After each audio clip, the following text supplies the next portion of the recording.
We were attacked constantly. You know, where we were at, we were kind of in a hot zone. We were at Asad Air Base was Saddam's baby, and so everybody knew that that was a place to go. And so we got indirect fire a lot. We got a lot of guys. They would basically drive through the wadi areas and shoot rockets and mortars at us, and then they'd be gone.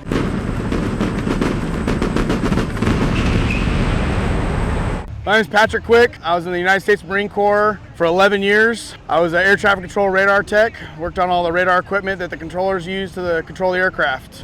Fire the hole, fire the hole, fire the hole! Originally, I was not sure what I wanted to do with my life. Trying to go to college, never made it college. And I was originally looking to go into the Air Force and found the Marine Corps recruiter and realized that that's what I wanted to do. The challenge, just being a Marine to me seemed like it was something that was gonna help me move forward in my life and do something different to where I could actually be successful and give me some discipline and instill some integrity into my body. So I went to MCRD San Diego for boot camp. Out of boot camp and after MCT, I ended up in Pensacola, Florida. And while I was there, I went to school, started out as an aircraft guy, learning aviation maintenance, and then wound up going to the MACU school to learn the air traffic control radar tech school.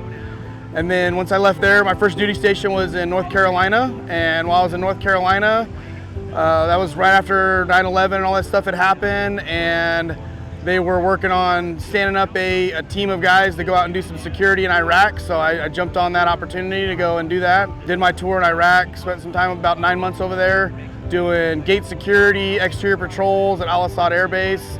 Something was totally out of my wheelhouse. You know, I wasn't trained to be an infantry guy, but found myself in that spot. You know, every Marine's a rifleman. Reloading! We had contact with a lot of the guys where we'd stop people, check people, just making sure that there was nobody getting close to the base, things like that. So minimal combat experience, but still you're in a hot zone, so at any moment anything can happen. You know, working on the gate, we had experiences with IEDs and explosives that coming on the base, the dog would sit, and you know, once they're checking them to come on, so we had to deal with that kind of stuff. We had that happen several times out there.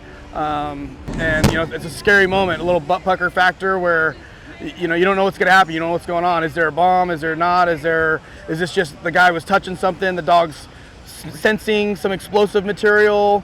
So you just, you know, like I said, you're in a combat zone, so you just don't know what you're up against at that point. Don't know who's your enemy and who's your friend. You really have to be on your game, paying attention, and trying to protect your brothers that are around you. You know, you can't just willy-nilly do stuff. You gotta really pay attention and slow down, but at the same time, like I said, it escalates fast from contact to engagement. When we got stood up, all of us were all a bunch of air wingers and different walks of life. We weren't guys that were working together all the time, and so we trained for 6 months before we left, and there was 150 of us that were training and getting to know each other, and man, you get real close. You're spending every day with each other. For that 6 months, you're doing drills and exercises and going out and doing different training things, and so you really get close to each other. So then you get into combat, and now you care for that person. You care for the person to your left, the person to your right. You're concerned about getting them back home. I mean, gosh, you know their families, you know they got kids, you know a lot about them, spending that much time together. And so you want to make sure everybody gets back home. And once I came home, ended up going to Miramar. Was there for 3 years, and then when I left Miramar, ended up back in Pensacola to teach my job. So, and that was truly rewarding, getting to watch these young Marines learn the job and grow, and watch these guys go do what I was doing. Hey, you want to get over here?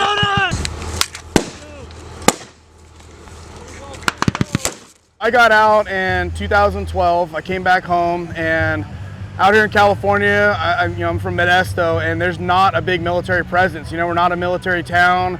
There's not a lot of stuff around. There's not a lot of other folks that have been in the military. There's not a lot of organizations. There's not a lot of things around. So you come home, and I was lost. I lost that connection. You know, I lost that brotherhood of people. I lost that camaraderie of those guys. And you know, I was riding dirt bikes. I was working. I had my family. I was a single dad for a couple years, and that was my focus. And once life changed a little bit, coming into 2020, COVID happened, and it really started to isolate me. You really start getting lonely, you start getting into your feelings, then things start coming up that you didn't even realize were problems. And man, I ended up in a dark spot. I was just not anything crazy, but I just was not, I was not normal. I wasn't me, and I could feel it. I could feel it was just different. So I started racing dirt bikes more. I wanted to be on the bike. That was what made me come out of my shell, come out of my comfort zone, made me feel normal again.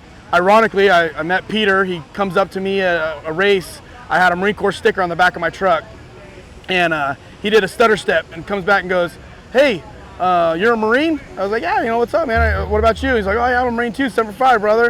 And he started telling me about the Vet MX Foundation. And I thought, oh man, this is really cool. Like, other vets, other guys that are local that like to ride dirt bikes. Like, how cool is that we share common interests? You know, whatever branch, who cares?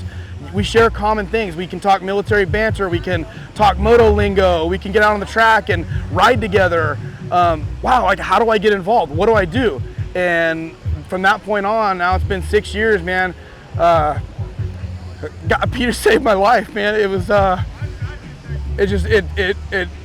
it helps me to know now that the Vet MX Foundation and the things that they're doing and getting these guys together, ride days, ride clinics, being able to call somebody and just talk to somebody. Man, I love it. I love the brotherhood I've created. I love the friendship I've created with Peter. Man, it builds me up. It makes me so excited to, how can I help somebody else, and how much can I pour into this foundation now to help another person? Can I just say something to one guy that maybe that saves their life? Maybe it changes their life.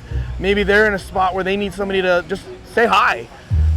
That's what the foundation's about for me, and that's what Vet MX is. That's what I love about this thing. These guys will call you at 3 o'clock in the morning if they're having some struggles. I met guys at the championship across the country that we still talk monthly. We'll just say, "Hey, brother, how's it going? How's life? How's things going for you?"